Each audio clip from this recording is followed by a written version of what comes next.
अस्सलाम वालेकुम students, welcome to computer science class 9th series.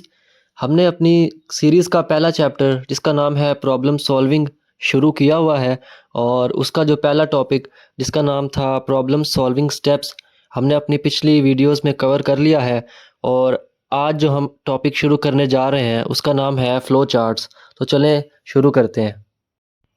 तो चलें हम फ़्लो चार्ट की डेफिनेशन से स्टार्ट करते हैं। फ़्लो चार्ट एक ऐसा सिंपल डायग्राम है या चार्ट है जिसमें हमें एक प्रॉब्लम को सॉल्व करने के स्टेप्स बताए जाते हैं। इसके अंदर हम डिफरेंट सिंबल्स और एरोज़ को यूज़ करते हैं। एरोज़ बताते हैं कि फ़्लो चार्ट का फ़्लो कहाँ का होगा, यानी कि नेक्स्ट स्टेप क्या होगा, और सिंबल्स हमें डिफरेंट एक्शंस बताते हैं कि इस सिंबल में ये एक्शन परफॉर्म हो रहा है। फ़्लो चार्ट्स की मदद से हम एक प्रॉब्लम को सॉल्व करने का एक सॉल्यूशन का प्लान बना सकते हैं। फॉर एग्ज़ाम्पल ऐसा फ़्लो चार्ट जिसके अंदर एक चाय बनाने की रेसिपी होती है, जैसे कि सबसे पहले आपने दूध लेना है, दूध डालना है, फिर पत्ती डालनी है, फिर चीनी डालनी है। मतलब ये एक फ़्लो चार्ट है की एग्ज़ाम्पल है। इसी तरह आपकी बुक में स्टार्ट में एक छोटी सी फ़्लो चार्ट की एग्ज़ाम्पल है जिसमें से ये साइड पे तस्वीर बनी हुई है। स्टार्ट है, फिर टेक शूज़ एंड सॉक्स, फिर वेयर सॉक्स, फिर वेयर शूज़, फिर स्टॉप। मतलब मॉर्निंग की रूटीन का एक छोटा सा पार्ट है जिसका एक फ़्लो चार्ट दिखाया गया है। अब हम देखते हैं कि प्रॉब्लम सॉल्विंग में फ़्लो चार्ट्स बनाने की क्या अहमियत है। तो जब भी हम एक प्रॉब्लम को सॉल्व करने लगते हैं और उसका एक फ़्लो चार्ट बना लेते हैं, जैसे ही हम फ़्लो चार्ट बनाते हैं तो हमें बिल्कुल बहुत जल्दी और क्विकली समझ में आ जाती है प्रॉब्लम, और हम उसके सॉल्यूशन तक भी बहुत क्विकली पहुंच जाते हैं जैसे ही हमारा फ़्लो चार्ट कंप्लीट होता है। और पिछले लेक्चर्स में हम अंडरस्टैंडिंग में पढ़ चुके हैं कि तस्वीरें अल्फाज से ज़्यादा बोलती हैं। इसका मतलब ये है कि टेक्स्ट की निस्बत जब हम एक चार्ट बनाते हैं, एक विजुअलाइज कर लेते हैं चीज़ों को, तो हमें उसकी ज़्यादा समझ आती है। और जब हम एक फ़्लो चार्ट बनाते हैं किसी प्रॉब्लम का, उसके सॉल्यूशन का, तो हमें वेरीफाई करने में बहुत आसानी होती है कि आया ये सॉल्यूशन ठीक है कि नहीं है। जब हम एक प्रॉब्लम के सॉल्यूशन का फ़्लो चार्ट बनाते हैं तो हमें दूसरों को समझाने में बहुत आसानी होती है। और आखिर में फ़्लो चार्ट जो है वो एक बड़े प्रॉब्लम को छोटे छोटे हिस्सों में डिवाइड कर देते हैं और सिंपल स्टेप्स की मदद से हम उस प्रॉब्लम के सॉल्यूशन तक पहुंच जाते हैं। इसकी भी एग्जांपल यही ले लें कि एक चाय बनानी है हमने, तो उसका फ़्लो चार्ट कैसा होगा। अब हम देखते हैं कि फ़्लो चार्ट में हमारी रिक्वायरमेंट क्या है। फ़्लो चार्ट बनाने के लिए हमें किन चीज़ों की ज़रूरत पड़ती है। सबसे पहले है इनपुट। इनपुट होता है जो यूज़र के पास इनिशियल या स्टार्ट में जो वैल्यूज़ होती हैं उसे कहते हैं इनपुट। फॉर एग्ज़ाम्पल यूज़र के पास कुछ नंबर्स हैं या कोई पासवर्ड है, कुछ भी हो सकता है, तो इसे कहते हैं इनपुट। देन हमारे पास आता है प्रोसेसिंग। प्रोसेसिंग के कुछ स्टेप्स होते हैं। प्रोसेसिंग हमारी होती है इनपुट के ऊपर। फॉर एग्ज़ाम्पल यूज़र के पास दो नंबर हैं, उन्हें ऐड करना है, तो जो दो नंबर है वो इनपुट होगा और जो ऐड करना होगा वो होगी हमारी प्रोसेसिंग। प्रोसेसिंग में हमारी कैलकुलेशंस होती हैं और जो रिज़ल्ट होता है वो स्टोर होता है। जब प्रोसेसिंग के बाद हमारा एक रिज़ल्ट स्टोर हो जाता है तो उसके बाद हम चेक करते हैं आया ये रिज़ल्ट ठीक है या नहीं ठीक, ट्रू है या फॉल्स है। तो उसको चेक करने के बाद हम एक इम्पॉर्टेंट डिसीजन लेते हैं, तो इसे ही डिसीजन मेकिंग कहते हैं। डिसीजन मेकिंग के बाद जब हम वो स्टेप ले लेते हैं कि वो रिज़ल्ट ठीक था या नहीं था, और उसके बाद हम एक अप्रोप्रिएट स्टेप परफॉर्म करते हैं, उसके बाद हमारा आता है आउटपुट। जो भी वो रिज़ल्ट या वैल्यू होती है उसे हम क्या करते हैं, किसी आउटपुट डिवाइस के थ्रू डिस्प्ले करा देते हैं स्क्रीन वगैरह पे, तो ये हमारा आउटपुट हो जाता है। फॉर एग्ज़ाम्पल हमने एटीएम से पैसे निकलवाने हैं, तो इसका फ़्लो चार्ट ऐसे बनेगा कि हमारे पास इनपुट में हमारा एटीएम कार्ड और हमारा पिन नंबर होगा। उसके बाद आती है प्रोसेसिंग। जब हम पिन नंबर एंटर करेंगे और अमाउंट एंटर करेंगे तो वो प्रोसेसिंग में चेक करेगा कि इसके पास इतने पैसे हैं भी कि नहीं हैं। डिसीजन लेने में जब वो आएगा तो वो जब प्रोसेसिंग कर चुका होगा तो उसके पास एक जवाब होगा कि हाँ इसके पास पैसे हैं या नहीं, इसके पास पैसे नहीं हैं। अगर पैसे होंगे तो हमें पैसे निकाल के दे देगा और डिस्प्ले पे आ जाएगा कि ओके आपके पैसे हो गए हैं, ओके। और अगर पैसे नहीं होंगे तो वो डिस्प्ले पे हमें एक आउटपुट शो कर देगा कि हमारे पास इतने पैसे नहीं हैं। तो ये थी एटीएम की एग्जांपल उसके फ़्लो चार्ट की। नेक्स्ट है हमारे पास फ़्लो चार्ट सिंबल्स के। फ़्लो चार्ट बनाने में हमें कौन कौन से सिंबल्स यूज़ करने पड़ते हैं। तो पहला सिंबल है फ्लो लाइन, ये सबसे सिंपलेस्ट सिंबल है। इससे हमें पता लगता है कि हमने नेक्स्ट स्टेप कौन सा करना है। हो सकता है हमें राइट वाले स्टेप पे जाना हो सकता है हमें नीचे वाले पे जाना हो सकता है हमें लेफ़्ट वाले पे जाना हो। तो इस फ्लो लाइन से हमें पता लगता है कि हमने फ्लो चार्ट का फ्लो किस तरफ मोड़ना है। नेक्स्ट है हमारे पास टर्मिनल। टर्मिनल हमें स्टार्ट और एंड बताता है किसी भी फ्लो चार्ट का। मतलब स्टार्ट पे भी एक टर्मिनल होगा, एंड पे भी एक टर्मिनल होगा। जहाँ पे भी फ्लो चार्ट स्टार्ट या एंड होता होगा वहाँ पर टर्मिनल्स हमें मिलेंगे। देन हमारे पास है प्रोसेस, और इसके लिए हम एक रेक्टेंगल यूज़ करते हैं। तो प्रोसेस के अंदर हम जो भी ऑपरेशन करना होता है, एडिशन, मल्टीप्लिकेशन, सब्ट्रैक्शन, इस तरह के ऑपरेशंस वगैरह हम, या कोई फार्मूला यूज़ करना है, तो इस तरह की चीज़ें हम इस प्रोसेस के सिंबल में यूज़ करते हैं। नेक्स्ट हमारे पास है डिसीजन का सिंबल, और ये एक काइट या रोम्बस जैसा है। तो इसके अंदर एक कंडीशन होती है, और कंडीशन के दो ही रिज़ल्ट होते हैं, या तो ट्रू होता है या फॉल्स होता है। तो इसके अंदर से दो एरोज़ या दो फ्लोज़ निकलते हैं। अगर ट्रू है तो एक साइड पे चला जाएगा फ़्लो, अगर फॉल्स है तो दूसरी साइड पे चला जाएगा फ़्लो। और दोनों साइडों पे फ़्लो जो है उसके स्टेप्स होते हैं आगे। अगर ट्रू है तो ऐसे ऐसे डिस्प्ले हो, अगर फॉल्स है तो ये वाले स्टेप लो। नेक्स्ट हमारे पास इनपुट आउटपुट का सिंबल है कि जहाँ भी हमें कुछ वैल्यूज़ यूज़र एंटर करता है, या हमें कुछ वैल्यूज़ आउटपुट करवानी होती हैं डिस्प्ले वगैरह पे, तो ये सिंबल हम यूज़ करते हैं। और देन हमारे पास आता है कनेक्टर। कनेक्टर का सिंपली काम ये है कि ये एक फ़्लो चार्ट को दूसरे फ़्लो चार्ट के साथ कनेक्ट करता है। मतलब वो कहता है कि अगर हमारा फ़्लो चार्ट एक पेज पर पूरा नहीं आ रहा और दूसरे पेज पर हमने एक फ़्लो चार्ट का आधा हिस्सा बनाया है, तो उन दोनों हिस्सों को जोड़ने के लिए हमें कनेक्टर यूज़ करते हैं। अब हम फ़्लो चार्ट्स की कुछ एग्जांपल्स डिस्कस करते हैं, लेकिन उससे पहले कुछ पॉइंट्स को नोट कर लेते हैं कि फ़्लो चार्ट्स में जो इनपुट होता है, इसका मतलब है कि हम यूज़र से कोई डाटा ले रहे हैं, और ये डाटा यूज़र हमें इनपुट डिवाइस के थ्रू एंटर करता है, और जो ये डाटा होता है हम इसे कंप्यूटर की मेमोरी में स्टोर करवाते हैं।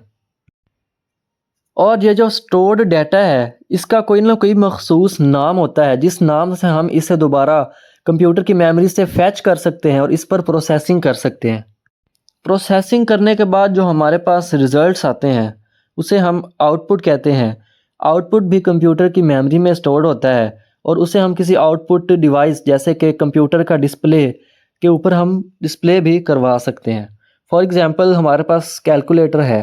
कैलकुलेटर के अंदर हम इनपुट हासिल करते हैं यूज़र से। यूज़र बटन प्रेस करता है और उसके अंदर इनपुट स्टोर हो जाता है। देन वो एक प्रोसेस करता है, एडिशन, मल्टीप्लिकेशन वगैरह। तो वो जो उसका रिज़ल्ट आता है वो भी उसके अंदर स्टोर होता है, और देन वो जो है वो आउटपुट को डिस्प्ले करा देता है अपनी स्क्रीन के ऊपर। चलें देखते हैं एग्ज़ाम्पल 1, जिसका टाइटल है टेम्परेचर कन्वर्टर। प्रॉब्लम हमारे पास है कि यूज़र ने हमें टेम्परेचर देना है सेल्सियस फॉर्म में, और हमने उसको कन्वर्ट करना है फ़ारेनहाइट फॉर्म में। तो फ़्लो चार्ट के स्टार्ट में एक टर्मिनल है स्टार्ट, यहाँ से फ़्लो चार्ट हमारा शुरू हो रहा है। देन हमारे पास आता है इनपुट नंबर, यानी कि हमने जो यूज़र से इनपुट में लिया था टेम्परेचर, उसका नाम हमने रखा सेल्सियस, और वो कंप्यूटर की मेमोरी में स्टोर करवा दिया। प्रोसेसिंग में हमने क्या किया कि जो हमने कंप्यूटर की मेमोरी में स्टोर करवाई थी वैल्यू जिसका नाम था सेल्सियस, उस पर हमने प्रोसेसिंग की, फार्मूला लगाया, कैलकुलेशन की, और हमने उसको कन्वर्ट कर दिया फ़ारेनहाइट वैल्यू में। और फ़ारेनहाइट वैल्यू भी हमने कंप्यूटर में स्टोर करवा दी, और उसका नाम भी हमने फ़ारेनहाइट रखा। देन हमने क्या किया कि आउटपुट डिवाइस पर उस फ़ारेनहाइट वैल्यू को प्रिंट करवा दिया, यानी डिस्प्ले करवा दिया। और चूंकि अब हमारा रिज़ल्ट आ चुका है फ़ारेनहाइट में, तो यहाँ पर फ़्लो चार्ट एंड हो गया, तो यहाँ पर हमने एंड टर्मिनल लगा दिया। नेक्स्ट एग्जांपल है हमारे पास find acceleration with given mass and force. हमने एक्सेलरेशन फाइंड करनी है, और हमारे पास मास और फोर्स की वैल्यूज़ गिवन है। इसका फ़्लो चार्ट देखते हैं कि स्टार्ट में स्टार्ट टर्मिनल है। टर्मिनल के बाद हमने यूज़र से इनपुट वैल्यूज़ ले लीं, जो मास थी और फोर्स थी, उन दोनों का नाम हमने मास और फोर्स ही रखा और कंप्यूटर में मेमोरी में स्टोर करवा दी। देन हमने उन पर एक फार्मूला लगाया जो कि एक्सेलरेशन फाइंड करने का फॉर्मूला है। Acceleration is equal to force divided by mass. और ये काम हो रहा है प्रोसेसिंग के ज़ुमरे में। प्रोसेसिंग के बाद हमारे पास एक रिज़ल्ट आया, यानी कि एक्सेलरेशन की वैल्यू आ गई। वो भी हमने स्टोर करवा दी कंप्यूटर मेमोरी में। एंड देन हमने कंप्यूटर मेमोरी से वो वैल्यू निकाल कर स्क्रीन पे डिस्प्ले करवा दी या प्रिंट करवा दी। तो ये हमारा आउटपुट हो गया, जो था एक्सेलरेशन फाइंड करना। अब हमारे पास हमारा आंसर आ गया है, तो हमने फ्लो चार्ट को एंड कर दिया और एट द एंड हमने एंड टर्मिनल लगा दिया। नेक्स्ट एग्जाम्पल हमारे पास है to find the volume of a cube. हमारे पास प्रॉब्लम है कि हमारे पास एक क्यूब है और हमने उसका वॉल्यूम फाइंड करना है। इसका फ्लो चार्ट कैसे बनेगा कि वही स्टार्ट पे हम स्टार्ट टर्मिनल लगाएंगे। स्टार्ट के बाद हम यूज़र से जो वैल्यू लेंगे वो होगा एज, यानी कि उस क्यूब का जो एक साइड है या एक एज है उसकी वैल्यू क्या है। जब हमारे पास वो वैल्यू आ जाएगी तो हम उसे मेमोरी में स्टोर करवा देंगे और उसका नाम भी एज रखेंगे। देन हमारे पास प्रोसेसिंग वाला स्टेप आएगा। प्रोसेसिंग में हम उस पर वॉल्यूम का फार्मूला लगाएंगे, जो है एज मल्टीप्लाई एज। जब हमने ये फार्मूला लगाया तो हमारे पास उस क्यूब का वॉल्यूम आ गया जो हमने फाइंड करना था। उसे हमने मेमोरी में स्टोर करवा दिया। स्टोर करवाने के बाद हमने यूज़र को बताना है कि हमारा आउटपुट क्या आया है, तो हमने वो स्क्रीन पे डिस्प्ले या प्रिंट करवा दिया। तो ये हमारा आउटपुट का स्टेप हो गया। आउटपुट के स्टेप के बाद हमने फ़्लो चार्ट ख़त्म कर दिया, क्योंकि हमने सिर्फ वॉल्यूम फाइंड करना था और यूज़र को बताना था, वो हमने बता दिया। तो हमने एंड टर्मिनल लगा के फ़्लो चार्ट ख़त्म कर दिया। देन हमारे पास एग्जाम्पल है to find plain interest on an amount. हमने एक रकम पर जितना सूद लगा है वो हमने फाइंड करना है। तो फ्लो चार्ट शुरू होता है स्टार्ट टर्मिनल से। स्टार्ट टर्मिनल के बाद हमने यूज़र से जो ज़रूरी इनपुट्स थे वो ले लिए और कंप्यूटर की मेमोरी में स्टोर करवा दिए, जो थे उसकी इनपुट अमाउंट, रेट और ईयर। इनका नाम भी हमने यही रखा। इनपुट लेने के बाद हमने जब मेमोरी में स्टोर करवा दिया, देन हमने उन वैल्यूज़ पर प्रोसेसिंग की। प्रोसेसिंग में हमने प्लेन इंटरेस्ट जो हमने फाइंड करना है उसका फार्मूला लगाया। फार्मूला लगाने के बाद जो हमारे पास वैल्यू आई वही हमारा जवाब है और वही यूज़र जानना चाह रहा है। तो हमने उसको कंप्यूटर की मेमोरी में स्टोर करवा दिया प्लेन इंटरेस्ट के नाम से। देन हमने क्या किया, यूज़र को डिस्प्ले करवा दिया आउटपुट की फॉर्म में वो प्लेन इंटरेस्ट। और यहाँ पर हमारा फ्लो चार्ट ख़त्म हो गया एंड टर्मिनल के साथ। पांचवी एग्जाम्पल हमारे पास है to find the sum product and average of 5 numbers. यानी हमारे पास 5 नंबर यूज़र एंटर करेगा, हमने उनको ऐड करके उनका सम निकालना है, उनको मल्टीप्लाई करके उनका प्रोडक्ट निकालना है और फिर उन्हीं नंबर का एवरेज भी निकालना है। ये हमारे पास प्रॉब्लम है और हमने इसका फ़्लो चार्ट बनाना है। तो स्टार्ट में हमारे पास वही स्टार्ट टर्मिनल आ गया। स्टार्ट टर्मिनल आने के बाद हमने इनपुट लेना है, तो इनपुट वाला स्टेप आ गया। इनपुट हमें हमारे पास 5 नंबर थे और उनको हमने मेमोरी में स्टोर करवा दिया N0, N1, N2, N3 and N4 के नाम से। अब हमने प्रोसेसिंग करनी है।